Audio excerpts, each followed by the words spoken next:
ನಮಸ್ಕಾರ ಎಲ್ಲ ಟಗರ್ ಪ್ರೇಮಿಗಳಿಗೆ. ಎಲ್ಲರೂ ಹೆಂಗಿದ್ದೀರಿ? ಎಲ್ಲರೂ ಚೆನ್ನಾಗಿದ್ದಾರೆ ಅಂದ್ಕೊತ ಮತ್ತು ನಾನು ಚೆನ್ನಾಗಿದ್ದೀನಿ ಅಂತ ಹೇಳ್ತಾ ಮತ್ತೊಂದು ಹೊಸ ವೀಡಿಯೋನ ಮಾಡ್ತಾಯಿದ್ದೀನಿ. ಏನಪ್ಪ ಅಂದ್ರೆ ಭಾಳ ದಿನ ಆದ ನಂತರ ಮತ್ತೆ ವೀಡಿಯೋನ ಶುರು ಮಾಡ್ತಾಯಿದ್ದೀನಿ. ಇಷ್ಟು ದಿನ ವೀಡಿಯೋ ಮಾಡಿರ್ಕಿಲ್ಲ. ಇಷ್ಟು ದಿನ ವೀಡಿಯೋ ಯಾಕೆ ಮಾಡಿರ್ಕಿಲ್ಲ ಅಂದರೆ ಇಷ್ಟು ದಿನ ಯಾವ ಟಗರ್ ಮರಿ ನನ್ನ ಹತ್ರ ಇರಲಿಲ್ಲ, ಅದಕ್ಕಾಗಿ ವೀಡಿಯೋನ ಮಾಡಿರ್ಕಿಲ್ಲ. ಈಗ ಮತ್ತೊಂದು ಹೊಸ ಮರಿನ ತಂದಿದ್ದೀನಿ, ಅದನ್ನು ತೋರಿಸ್ಕೊಟ್ಟು ಯಾರಾದರೂ ಹೊಸವಾಗಿ ಪೈಟ್ರ್ ಮರಿಗಳನ್ನ ಸಾಕ್ಬೇಕು ಅಂದ್ಕೊಂಡಿದ್ದಾರೆ ಅದನ್ನ ಯಾವ ರೀತಿ ನೋಡಿ ತಗೋಬೇಕು ಸಂತೆಯಲ್ಲಿ ಮತ್ತು ಅದರಲ್ಲಿ ಏನೇನು ಕ್ವಾಲಿಟಿ ಇರಬೇಕಂತ ಇವತ್ತು ವೀಡಿಯೋದಲ್ಲಿ ನಾನು ನಿಮಗೆ ತಿಳಿಸ್ಕೊಡ್ತೀನಿ. ಬನ್ನಿ ಹಾಗಾದರೆ ವೀಡಿಯೋನ ಶುರು ಮಾಡೋಣ. ಇದಕ್ಕೂ ಮುನ್ನ ಯಾರಾದರೂ ಹೊಸವಾಗಿ ನಮ್ಮ ಚಾನಲ್ನ ನೋಡ್ತಾ ಇದ್ದರೆ ಸಬ್ಸ್ಕ್ರೈಬ್ ಮಾಡಿ ಅಂತ ಹೇಳ್ತಾ ಇವತ್ತು ವೀಡಿಯೋನ ಶುರು ಮಾಡ್ತಾಯಿದ್ದೀನಿ. ಬನ್ನಿ ಹಾಗಾದರೆ ಈಗ ಮೊದಲೇದಾಗಿ ಹೊಸವಾಗಿ ತಂದಿರೋ ಮರಿನ ತೋರಿಸ್ತೀನಿ ನೋಡಿ. ಈಗ ಹೊಸವಾಗಿ ತಂದಿರೋ ಮರಿ ಇದೆ. ಈಗ ತಂದು ಇದನ್ನು ಒಂದು ಸಲ ಕೊಂಬ್ ಕಿತ್ತಿದ್ದೀನಿ. ಮರಿ ಯಾವ ರೀತಿ ಇದೆ ಅಂತ ನೋಡಿ. ಹೈಟ್ ಲೆಂತ್ ಯಾವ ರೀತಿ ಇದೆ ನೋಡಿ. ಈ ಮರಿನ ನಾನು ಸಂತೆಯಲ್ಲಿ ತಂದೀನಿ. ಯಾವ ಸಂತೆಯಲ್ಪ ಅಂದರೆ ಇದನ್ನು ಎರಗಟ್ಟಿ ಸಂತೆಯಲ್ಲಿ ತಂದಿದ್ದೀನಿ. ಮರಿ ಕೊಂಬಿನಲ್ಲಿ ಕೂಡ ಅಷ್ಟು ಚೆನ್ನಾಗೈತಿ. ಇವಾಗ ಒಂದು ಸಲ ಕೊಂಬ್ ಕಿತ್ತೀನಿ. ಇದನ್ನ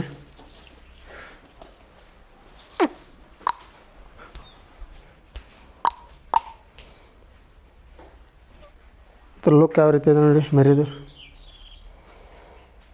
ಮತ್ತು ಹೈಟು ಲೆಂತು. ಮೇನ್ ಯಾರಾದರೂ ಹೊಸವಾಗಿ ಮರಿ ತರಬೇಕು ಅಂದ್ಕೊಂಡಿದ್ದರೆ ಯಾವ ರೀತಿ ಚೆಕ್ ಮಾಡ್ಬೇಕಂತ ಈಗ ನಾನು ನಿಮ್ಗೆ ತಿಳಿಸ್ಕೊಡ್ತೀನಿ ನೋಡಿ. ಮತ್ತು ಪೈಟ್ರ್ ಮರಿಯಲ್ಲಿ ಏನೇನು ಕ್ವಾಲಿಟಿ ಇರಬೇಕಂತ ಅದನ್ನು ಕೂಡ ಹೇಳ್ತೀನಿ. ಇದು ಕಡ್ಲು ಮರಿ ಮತ್ತು 4 ಬಿಳ್ಕಾಲೈತಿ. ನೀವು ಮರಿ ಉದ್ದು ಚೆಕ್ ಮಾಡಬೇಕು. ಉದ್ದು ಯಾವ ರೀತಿ ಚೆಕ್ ಮಾಡ್ಬೇಕಂದ್ರೆ ಈ ಬಾಲ್ದಿಂದ ಹಿಡಿದು ಇದಕ್ಕೆ ಕೊಂಬೈತ್ಲ ಅಲ್ಲಿ ಮಟ 4 ಗೇನ್ ಇರಬೇಕು ಮರಿ. ಯಾವ ರೀತಿ ಗೇನ್ ಚೆಕ್ ಮಾಡ್ಬೇಕಂದ್ರೆ ಇಲ್ಲಿ ಬಾಲ್ದಿಂದ ಹಿಡಿದು ಕೊಂಬು ಮಟ 4 ಗೇನ್ ಮೇಲೆ ಇರಬೇಕು.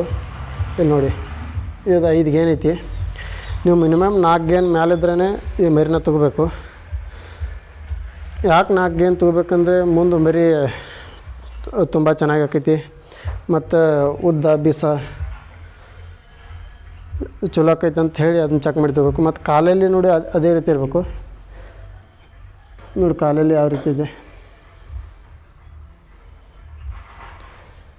ಮತ್ತು ಇಲ್ಲಿ ನೀವು ಯಾವ ರೀತಿ ಚೆಕ್ ಮಾಡ್ಬೇಕಂದ್ರೆ ಹೈಟ್ಗೆ ಇಲ್ಲಿ 2 ಗೇನ್ ಮ್ಯಾಲೆ ಇರಬೇಕು. 2 ಗೇನ್ ಮ್ಯಾಲೆ ಯಾವ ರೀತಿ ಅಂದರೆ ಇದು ನೋಡಿ, ಹಿಂಗೆ ಇಲ್ಲಿವರೆಗೆ 2 ಗೇನ್ ಇರಬೇಕು. ಅದ್ರ ಮೇಲಿದ್ರನ್ನ ಮರಿ ತೊಗೋಬೇಕು. ಮತ್ತು ಮುಖದ ಲಕ್ಷಣ ನೋಡಿ.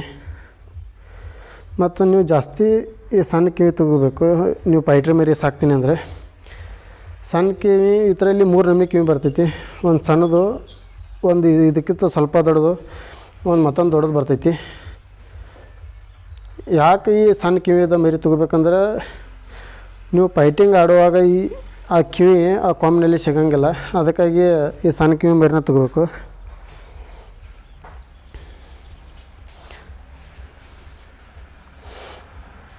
ಮತ್ತು ಇನ್ನೂ ಏನೇನು ಚೆಕ್ ಮಾಡ್ಬೇಕಂದ್ರೆ ಈ ಮರಿಗೆ ಇಲ್ಲಿ ಬಾಯಿ ತಾಕ್ ಪಕ್ಯದು ಆಗಿರ್ಬಾರ್ದು, ಅದನ್ನ ಚೆಕ್ ಮಾಡಬೇಕು. ಯಾಕಂದರೆ ಒಂದೊಂದು ಬಾಯಿ ತಾಕ್ ಪಕ್ಕಿರ್ತಾವೆ, ಅದನ್ನ ಚೆಕ್ ಮಾಡಿ ನೋಡ್ತಿರ್ಬೇಕು. ಮತ್ತು ಅಲ್ಲಿ ಕೊಳಮಾಲಿ ಇರ್ತಾವೆ, ಅದನ್ನೂ ನೋಡ್ತಿರ್ಬೇಕು. ಅದು ಕೊಳಮಾಲಿ ಇದ್ರೆ ನಡಿತೈತೆ. ಅದನ್ನ ಯಾವ ರೀತಿ ಅದು ಕಟ್ ಆಗಬೇಕಂತ ಅದನ್ನೂ ಕೂಡ ಇಲ್ಲಿ ನಾನು ಮಾಡಿದ್ದೀನಿ ನೋಡಿ. ಈ ಕೊಳಮಾಲಿಗೆ ದಾರ ಕಟ್ಟಿದ್ದೀನಿ. ಅದು ಕೊಳಮಾಲಿ ಇದ್ರೆ ಭೀ ನಡಿತೈತಿ. ನಿಮಗೆ ಮರಿ ಚಲೋ ಅನಿಸ್ರೆ ಆ ಕೊಳಮಾಲಿ ಇದ್ದರೆ ಭೀ ಅದನ್ನ ಕಟ್ ಮಾಡೋಕೆ ಅದು ಬರ್ತೈತಿ. ನಾ ಕೊಳಮಾಲಿ ಇದ್ದರೆ ಭೀ ತೊಗೊಂಡೇನೆ, ಯಾಕಂದ್ರೆ ಮರಿ ಚಲೋ ಐತೆ ಅಂತ ಈ ಕೊಳಮಾಲಿ ಮರಿನ ತೊಗೊಂಡಿನಿ. ಅದಕ್ಕೆ ಕೊಳಮಾಲಿ ಕಟ್ ಆಗೋಂಗೆ ದಾರ ಸಕಟ್ ಹಾಕಿದ್ದೀನಿ. ಅದಕ್ಕೀಗ ಒಂದು 10 ದಿನದಾಗ ಆ ಕೊಳಮಾಲಿ ಕಟ್ ಆಕೈತಿ. ಮತ್ತು ಮುಂದೆ ಮರಿ ಚಲೋ ಆಕೈತೆ ಅಂತ ಈ ಮರಿನ ನಾ ತೊಗೊಂಡಿನಿ. ಇದನ್ನು ತಂದು ಇವಾಗ ಒಂದು ಸಲ ಕೊಂಬ್ ಕಿತ್ತೀನಿ. ಒಂದು ಕೊಂಬ್ ಕಿತ್ತು ಒಂದು 10 ದಿನ ಆಯಿತು. ಮತ್ತು ಹೊಳೆ 2ನೇ ಸಲ ಕೊಂಬ್ ಬರ್ತಾಯಿರ್ತವೆ. ಮತ್ತು ಮೊದಲನೇ ಸಾರಿ ಕೊಂಬ್ ಕೇಳ್ಬೇಕಾದ್ರೆ ಏನೇನು ಮಾಡ್ಬೇಕಂದ್ರೆ ನೀವು ಕೊಂಬು ಕೀಳೋಕ್ಕಿಂತ ಮುಂಚೆ ಒಂದು 4-5 ದಿನ ಈ ಕೊಂಬಿನ ಸುತ್ತರಿಗೆ ಎಣ್ಣೆ ಹಾಕಬೇಕು. ಇದು ಕೊಂಬು ಮ್ಯಾಲೆ ಹಾಕೋದಿಲ್ಲ, ಈ ಕೊಂಬಿನ ಸುತ್ತರಿಗೆ ಇಲ್ಲೆಲ್ಲ ಎಣ್ಣೆ ಹಾಕಬೇಕು. ಒಂದು 4-5 ಸಲ ಹಾಕಬೇಕು ಒಂದು 4-5 ದಿನದಲ್ಲಿ. ಯಾಕೆ ಇಲ್ಲಿ ಎಣ್ಣೆ ಹಾಕ್ಬೇಕಂದ್ರೆ ಕೊಂಬು ಕೀಳುವಾಗ ಮಿದು ಆಕೈತಿ. ಹಾಗಾಗಿ ಕೊಂಬು ಈಜಿಯಾಗಿ ಕೀಳ್ತೈತೆ ಅಂತ ಈ ಕೊಂಬು ರೌಂಡ್ ಅಪ್ ಹಾಕ್ಬೇಕು, ಇಲ್ಲಿ ಮ್ಯಾಲೆ ಹಾಕ್ಬಾರ್ದು. ಮತ್ತು ಮೊದಲನೇ ಸಾರಿ ಕೊಂಬು ಕೀಳ್ಬೇಕಾದ್ರೆ ಕೊಂಬು ಎಟ್ಟು ಇರ್ಬೇಕಂತ ತೋರಿಸಿ ನೋಡಿ.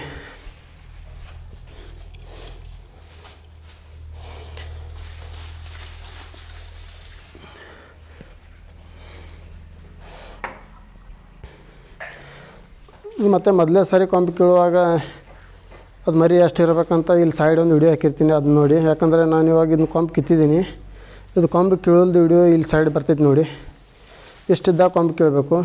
ಮತ್ತು ನಿಮಗೆ ಅಷ್ಟು ತಿಳಿಲಿಕ್ಕಂದ್ರೆ ನಾ ಈಗ ಕೊಂಬು ತೋರಿಸ್ತೀನಿ ನೋಡಿ. ಮೊದಲೇ ಸಾರಿ ಕೊಂಬು ಕೀಳ್ಬೇಕಾದ್ರೆ ಇಷ್ಟು ಕೊಂಬು ಇರಬೇಕು. ಇದನ್ನು ನೀವು ಯಾವ ರೀತಿ ತಿಳ್ಕೊಬೇಕಂದ್ರೆ ಇಲ್ಲಿ ನೋಡಿ, ಒಂದು ಬಟ್ ಮೇಲ್ಪಟ್ಟು ಇದ್ರನ್ನ ನೀವು ಮೊದಲೇ ಸರಿ ಕೊಂಬು ಕೀಳ್ಬೇಕು. ಹಿಂಗೆ ಬಟ್ಟಿನ ಹಚ್ಚಿರ ಒಂದು ಬಟ್ ಮೇಲ್ಪಟ್ಟು ಇರ್ಬೇಕು. ಅಂದಾಗ ನೀವು ಮೊದಲನೇ ಸರಿ ಕೊಂಬು ಇದು ಕಿತ್ತರೆ ಚಲೋ ಆಕವ. ಮತ್ತು ಮರಿಗಳಿಗೂ ಏನು ತ್ರಾಸ ಆಗಂಗಿಲ್ಲ, ಮತ್ತು ಭಾಳ ರಕ್ತ ಹೋಗಂಗಿಲ್ಲ. ಅದಕ್ಕಾಗಿ ಇಷ್ಟಿದ್ದಾಗ ಕೀಳ್ಬೇಕು. ಮತ್ತು ಭಾಳ ದಪ್ಪ ಆದಾಗ ಕೀಳ್ಬಾರ್ದು ಕೊಂಬ. ಯಾಕಂದರೆ ಭಾಳ ದಪ್ಪ ಆದಾಗ ನೀವು ಏನಾದ್ರು ಕೊಂಬು ಕಿತ್ತರಂದ್ರೆ ಅದು ಮರಿ ಲಗುಡ್ ಸುಧಾರ್ಸಂಗಿಲ್ಲ, ಮತ್ತು ಮೇವು ಕಾಳ ಬಿಡ್ತೈತಿ. ಅದಕ್ಕಾಗಿ ಕೊಂಬು ಮಿನಿಮಮ್ ಇದ್ದಾಗ ಕೀಳ್ಬೇಕು.